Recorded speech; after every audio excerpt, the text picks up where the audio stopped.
محمد عبد الله فرماجو reer Boosaaso weeye kaagdhow ay ugu magac dareen mahadsan madaxweyne ama in lagu abaal marinayo dawladda hantida dadweynaha balandhaysan reer Boosaaso waxay ka yiraahdeen dadweynaha kala duwan in guri loo dhiso madaxweynaha siyaabo kala duwan ugu hadlay dhismaha guriga madaxweynaha jamhuuriyadda federaalka Soomaaliya meeshan waa Puntland Boosaaso weeye ee jamhuuriyadda federaalka Soomaaliya Abdullah Farmaajo halkan aan ku suganahay waa magaalada Boosaaso gaar ahaan bartamaha suuqa magaalada Boosaaso waxa aragtidooda maantay aan weydiin doonaa dadweynaha ku nool magaalada Boosaaso bal siday u arkaan in guri loo dhiso ama lagu abaal mariyo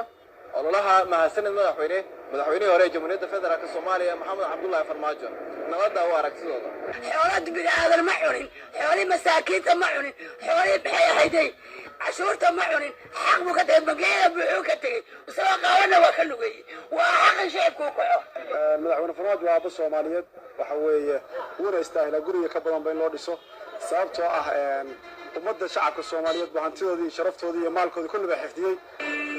aniga ayaa ku tuuray $2 oo ugu horeysa anigoo ah hooyo masaakiin qorax joog ah xaq uu leeyahay waana istaahila guriga ka badan loo sameeyo sababtoo ah ummadda waxeedii u badbaadiyay macnaheedu waxa weeye 3 milyan ka dhinaa cadaan ka dhigaystay bilyan uu wareejiyo ku jiray meesha madaxweynuhu waa qalma in guriga ka badan loo dhiso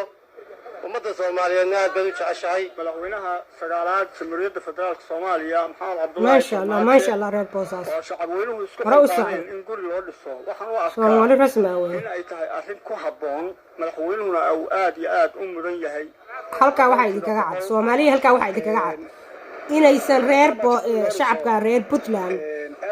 iyo dani ay isku siyaasad ahaan dani waxa weeye waa mahadsan yahay waxba ka sheegi maayo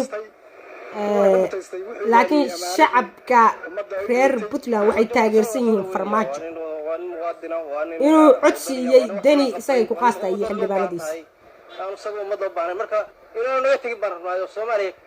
weel kamid ah codka shacabka soo tuuraya soo saaraya codka shacabka يا دولة واحد إسكاله شعب كإسكاله عد كشعب كقف كيدورتان بعمش عن شقينا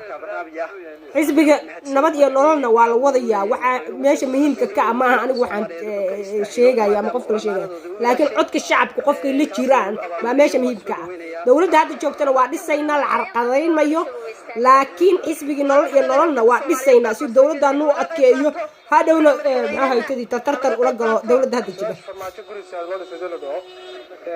سياسة أنا وتقف كالعكت بحسنية سيد عايش سوداء لا أما صدقها كبح صدق يروح يقول ترى كلامك سوا صدقه